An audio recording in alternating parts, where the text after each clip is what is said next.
Institute یا کچھ بھی ہو سکتا ہے، جیسے ہمارا اسکول ایک آرگنائزیشن ہے، اسی طرح جو آفسز ہوتے ہیں وہ لوگ کیا چلا رہے تھے؟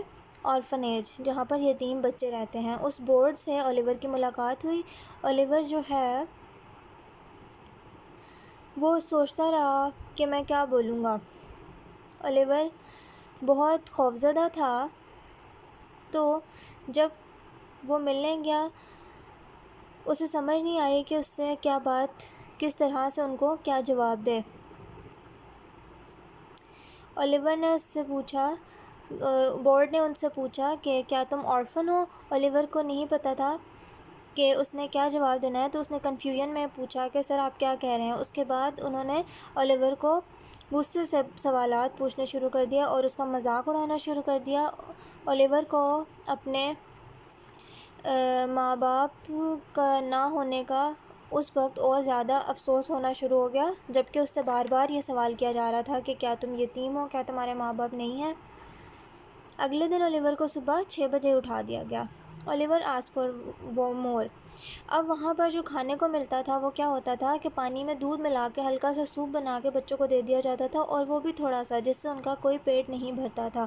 ایک دن سب لڑکوں نے مل کے اولیور سے کہا کہ ہی شوڈ آسک فار مور، اس کو اور مانگنا چاہیے۔ انہوں نے مل کے اسے موٹیویٹ کیا اور اولیور آخرکار چلا گیا۔ لیکن وہاں پر کیا ہوا کہ جو بڑا سا چمچ تھا، you can see the spoon here, جو بڑا سا چمچ تھا وہ اٹھا کے کھانا دینے والا جو بندہ تھا اس نے اولیور کے سر میں مار دیا۔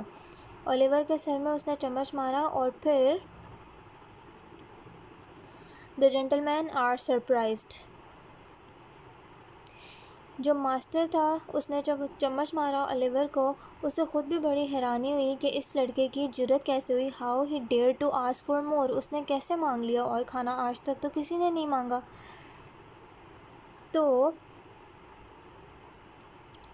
وہ بھاگتا ہوا مسٹر بمبل کے پاس گیا اور انہیں بتایا کہ اولیور ٹوسٹ نے اور کھانا مانگا ہے۔ چیخ چیخ کے ان کو بتانے لگا۔ کرائڈ کا مطلب ہوتا ہے چیخنا۔ چیخ چیخ کے ان کو بتانے لگا۔ ساتھ ہی سب لوگوں نے، بورڈ کے جو ممبرز تھے انہوں نے کہا، جو بورڈ میں لوگ بیٹھے ہوئے تھے انہوں نے کہا کہ یہ تو ہے ہی بے وقوف لڑکا، جب یہ بڑا ہوگا تو یہ بہت ہی برا انسان بنے گا اور پولیس اسے پکڑ کے بھی لے جائے گی۔ یہ ہمیشہ ایسے ہی غلط حرکتیں کرے گا، اور یہاں تک کہ اس کو پھانسی بھی ہو سکتی ہے اگر اس نے خیال نہ کیا۔ وہ سب کیا کر رہے تھے؟ اولیور کو ڈرانے کی کوشش کر رہے تھے۔ ایک بندے نے یہ ساری بات کی اور باقی سب نے بھی ہاں میں ہاں ملائی کہ ہاں اولیور برا ہے اور اس کے ساتھ یہی ہوگا۔ اولیور کو اکیلا کمرے میں بند کر دیا گیا، اور اس کے بعد جو ورک ہاؤس ہے اس کے دروازے پر نوٹس لگا دیا گیا کہ جو اولیور ٹوسٹ کو لے کر جائے گا اس کو 5 پاؤنڈ جو ہے انعام دیے جائیں گے، 5 پاؤنڈ جو ہے اسے انعام دیے جائیں گے۔ یہ ریوارڈ رکھا گیا تھا اولیور ٹوسٹ کے لیے۔ اولیور جو ہے یوزفل ورک کر سکتا ہے، اس پہ ایڈورٹائزمنٹ لگائی گئی تھی، جس طرح دوسروں کو ایک چیز اچھا شو کرنے کے لیے ایڈورٹائز کیا جاتا ہے کہ ہاں اس چیز میں یہ خوبیاں ہیں یا اسپیشیلٹیز ہیں۔ تو اولیور ٹوسٹ کے بارے میں انہوں نے لکھا کہ یہ بہت اچھا لڑکا ہے اور یہ بہت زیادہ کام کر سکتا ہے، that's why they were offering 5 pounds for the boy. جو 5 پاؤنڈ دے گا وہ اس کو بچہ دے دیں گے۔ جو بچہ لے کر جائے گا اسے وہ ریوارڈ بھی دیں گے 5 پاؤنڈ کا، تاکہ وہ شروع میں اولیور کا کھانا پینا اور وہ اس 5 پاؤنڈ میں سے کر سکیں۔ تو بہت سارے لوگ، بہت سارے گریڈی ہوں گے، لالچی ہوں گے، وہ اس 5 پاؤنڈس کے لیے آ جائیں گے کہ ہمیں تو پیسے بھی ملیں گے اور ایک نوکر بھی مل جائے گا کام کرنے کے لیے۔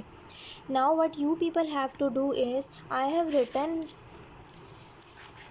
word meanings. You have to simply write these word meanings on your notebooks. آپ لوگوں نے سمپلی ان کو دیکھ کے اپنی نوٹ بکس پہ اتار لینا ہے، صرف کاپی کرنا ہے، کاپی پیسٹ۔ ورڈز ہیں، میننگز ہیں ان کے، اردو میننگز بھی ہیں اور سینونیمز بھی ہیں۔ جہاں پر کوئی سینونیم نہیں ہے وہاں پر میں نے ڈیش مارک کر دیا ہے۔ سینٹینسز یہ وہی ہیں جو آپ کو دیے گئے تھے۔ آئی ہوپ کچھ بچوں نے کیے ہوں گے، جو بچے نہیں کر سکے وہ کائنڈلی دیکھ کے کاپی کر لیں۔ سینٹینسز کی پکچرز بھی میں آپ کو بھیج دوں گی. اس کے علاوہ جو کوشچن آنسرز ہیں وہ میں نے ورڈ پہ لکھے ہیں، ٹائپ کیے ہیں، ٹائپ کیا ہوا اسکرین شاٹ آپ کو ملے گا. وہ کوشچن آنسرز بھی آپ نے لکھنے ہیں آفٹر سینٹینسز. سب سے پہلے آپ نے کیا کرنا ہے، چیپٹر کا نمبر لکھا، نام لکھا. جس طرح سے 3 کالمس میں ورڈ میننگ اور سینونیمز دیے گئے ہیں نمبرنگ کے ساتھ، اسی طرح آپ نے لکھنے ہیں. ایک انڈر لائن ڈرا کرنی ہے. اگر تو پیج کے نیچے جگہ ہے تو آپ وہیں سے سٹارٹ کر سکتے ہو، کوئی ایشو نہیں ہے. میک سینٹینسز کی ہیڈنگ دینی ہے. نمبر 1 ورڈ لکھا، نیچے اس کا سینٹینس. اسی طرح سیکوینس سے مارکنگ کی ہوئی ہے میں نے نمبرز کی. There are 6 sentences. سینٹینسز کے بعد آپ لوگوں نے کوشچن آنسرز لکھنے ہیں. کوشچن آنسرز میں نے ورڈ پہ لکھے ہیں. اس فارم میں آپ کو سمپلی کاپی کرنے ہیں. جس طرح اوپر کوشچنز اینڈ آنسرز کی ہیڈنگ دی گئی ہے، پھر کوشچن نمبر 1، پھر اس کا آنسر، پھر 2، پھر اس کا آنسر. اسی طرح آپ نے سمپلی کاپی کرنے ہیں. دیر آر آلموسٹ 7 کوشچنس ہیں. آپ نے after writing make sentences complete کرنے کے بعد آپ نے کوشچن آنسرز کرنے ہیں. پہلے آپ نے ورڈ میننگز کرنے ہیں، پھر میک سینٹینسز، آفٹر دیٹ آپ نے کوشچن آنسرز کرنے ہیں چیپٹر 1 کے. تو یہ ہمارے چیپٹر 1 کے نوٹس ہو جائیں گے. You have to learn.